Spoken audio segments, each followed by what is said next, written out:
ओम शांति।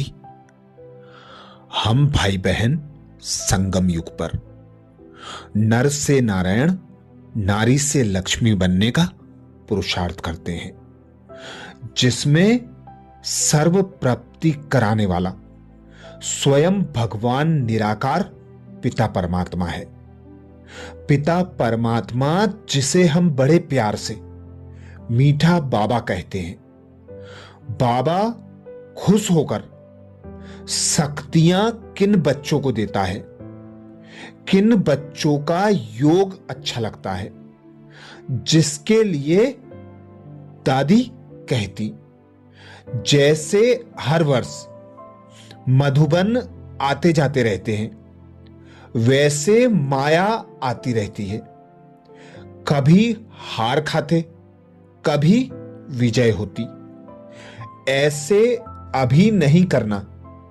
जैसे दत्तात्रेय ने बहुत गुरु किए, यानी उनसे गुण उठाया, ऐसे माया से गुण उठा के मायाजीत बनो। बाबा हम सारा वर्ष मायाजीत रहेंगे, ऐसी दृढ़ प्रतिज्ञा मधुबन में करके जाओ तो सदा विजयी रहेंगे। कहने से ज्यादा करके दिखाने से बाबा बहुत खुश होता है, शक्तियां भी देता है। रोज अमृत बेले बाबा से मिलन मना के जो दृढ़ संकल्प किया है, वो याद करते कर्म योगी बन कर्म क्षेत्र में जाओ। फिर बीच बीच में चेक भी करते रहो कि जो स्वमान मैंने सुबह बाबा के सामने अमृत बेले में लिया था, वो स्मृति में है स्मृति में। अगर स्वमान भूल गया है तो स्मृति में फिर से लाओ। अपने को चेक करो कि मुझे बाबा याद है या नहीं, स्वमान याद है या नहीं। क्योंकि बाबा को याद करके अपने पापों को भस्म करने के लिए बाबा के ब्राह्मण बच्चे बने हैं ना, कि दूसरों को देखने के लिए, दिखाने के लिए बने हैं। तो हम बीके बने ही हैं कुछ परिवर्तन करने के लिए। बाबा कहते तुम बच्चे अपने को ठीक करेंगे तो योग में रहकर अन्य लोगों को भी शांति की शक्ति दे सकेंगे। तो जो सोचा है वो करना ही है। देखेंगे, सोचेंगे, करना तो है, कर तो रहा हूं, यह भाषा यूज नहीं करना। करना ही है ऐसे कहो। बाबा ने हम बच्चों में जो आशा रखी है वो पूर्ण करना ही है। इसमें कान दिलाओ, एक सेकेंड भी व्यर्थ नहीं जाए। अगर व्यर्थ जाएगा तो अच्छा नहीं है। यहां आए हैं रिफ्रेश होने के लिए। भले कर्म भी करेंगे, लेकिन कर्म योगी करके करना है। सेकेंड और श्वास कुछ भी व्यर्थ ना जाए, इतना अटेंशन रखो तो समर्थ रहेंगे। यहां का यह अभ्यास वहां बहुत काम आएगा। अब देखो, अंत का भी अंत समय है। चारों ओर दुख अशांति है। पापाचार भ्रष्टाचार की अति है। आगे और बढ़ना है तो बच्चों का योग नहीं लगेगा। बच्चों का मन बुद्धि इधर उधर भटकेगा। इसीलिए बाबा कहते लंबे समय का अभ्यास हो। तो अभी से एक सेकेंड भी, एक संकल्प भी, एक श्वास भी व्यर्थ ना जाए। जितना समर्थ करेंगे उतने समर्थी स्वरूप बनते जाएंगे। अंत में विनाश के समय यह अवस्था काम आएगी। हम बाबा के बच्चे ईश्वरीय संतान हैं। ईश्वरीय फैमिली है। अपने को आत्मा समझना, देह के भान से परे रहना, यह है पढ़ाई। यह भी वायुमंडल, यह भी वंडरफुल बात है कि हम सब एक परमात्मा पिता के बच्चे हैं। किसी का भी मां बाप दूसरा नहीं है। हम सब एक बाप के बच्चे हैं। वैसे लौकिक में कहते हैं एक ब्लड है। फिर भाई बहन का आपस में प्यार ना हो तो क्या कहा जाएगा? रूहानी बच्चे हो, रूहों को कहा है तुम मेरे बच्चे हो। आत्मा फिर कहती है बाबा मैं आपका बच्चा हूं। बच्चे बच्चे कह के बाबा ने ब्राह्मण बना दिया। एडॉप्ट करके कहा तुम ब्राह्मण कुल के हो। एडॉप्ट करके बाबा ने कहा तुम ब्राह्मण कुल के हो। यह अंदर से संस्कार में नशा हो, स्मृति हो। देखा गया है नुमा श्याम के समय किसी को भी योग में नींद नहीं आती है। तो यह नियम भी हमारा पक्का हो, खींच हो। इधर उधर घूमने के बजाय संगठन में आकर याद में बैठ जाएं। संगठन के योग का सुख बहुत मिलता है। इसमें अलबेले ना बनो। इस नियम में जो कायदा है उसमें फायदा है। बाबा मदद भी करता है।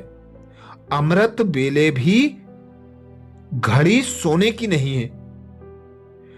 दिन में कार्य करते भी डिटेच रहकर काम करोगे तो थकावट नहीं होगी। थकते वह है जिनमें नम्रता, धैर्यता की कमी है। जो नम्रचित हैं उनके अनेक सहयोगी बन जाते हैं। जो धैर्यता और प्रेम से काम करते हैं उन्हें कोई भी काम बड़ा नहीं लगता है। उनका योग भी अच्छा लगता है। जिसमें नम्रता की कमी है वह जहां भी काम करते हैं, जिनके साथ भी काम करते हैं, वो जल्दी थक जाते हैं। तो दोष किसका? अगर मेरे में नम्रता है, धैर्यता है, सच्चाई है तो वातावरण बन जाता है। जो थकावट में काम करते हैं उन्हें योग में भी थकावट नहीं लगती। सच्चाई, स्नेह और सहयोग से काम सहज हो जाता है।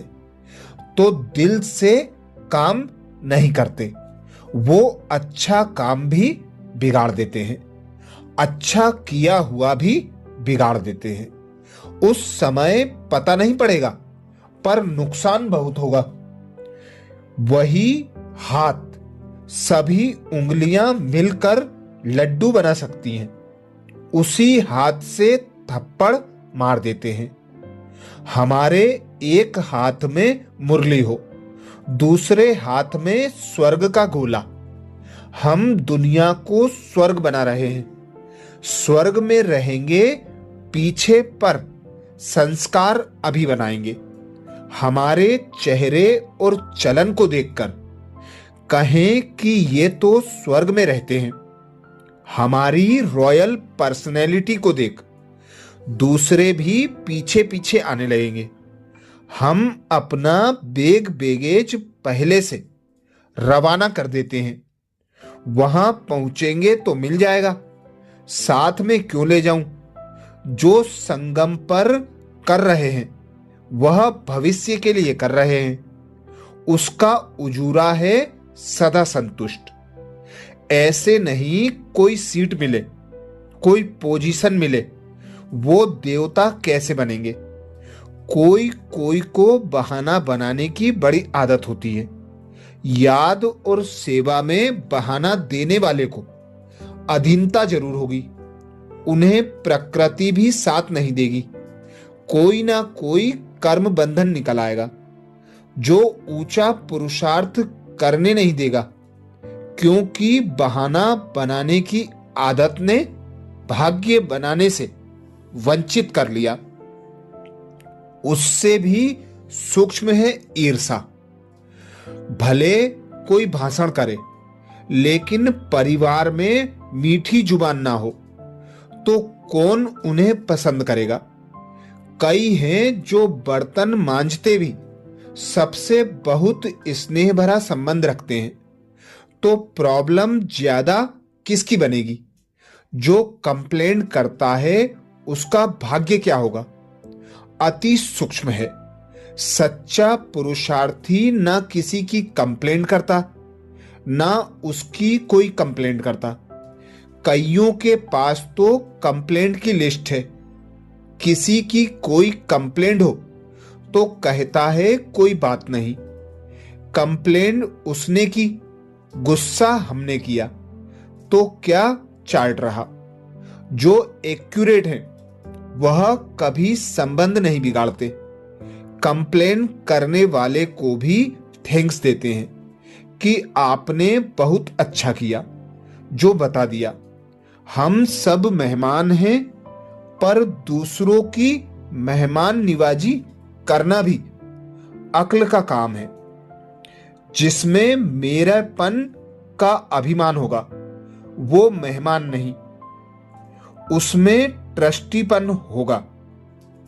तो नुमा श्याम के समय ऐसी स्थिति बनाकर रखें।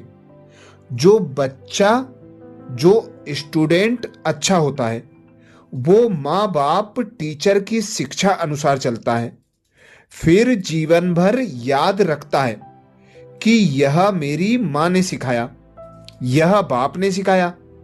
उनके प्रति अंदर बहुत प्यार, रिगार्ड रहता है। वह अपने शिक्षक का नाम बाला करते हैं।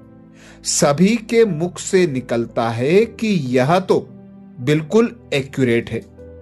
तो बाबा हम सबको अपने समान महिमा योग्य बनाना चाहता है। तो सुबह अमृत बेले में सारा प्रोग्राम बाबा के सामने देकर, बाबा के सामने स्वमान की सीट पर सेट होकर दिन भर चेक करना, स्वमान में रहना, स्वमान में रहकर सबको सम्मान देना, नर्म होकर रहना, सदा खुद को सहनशील दाता की सीट पर सेट रखना। तो स्वतः और सहज योग भी लगेगा। बाबा के आज्ञाकारी बनकर रहेंगे तो बाबा से शक्तियां भी प्राप्त होती रहेंगी। अच्छा, ओम शांति।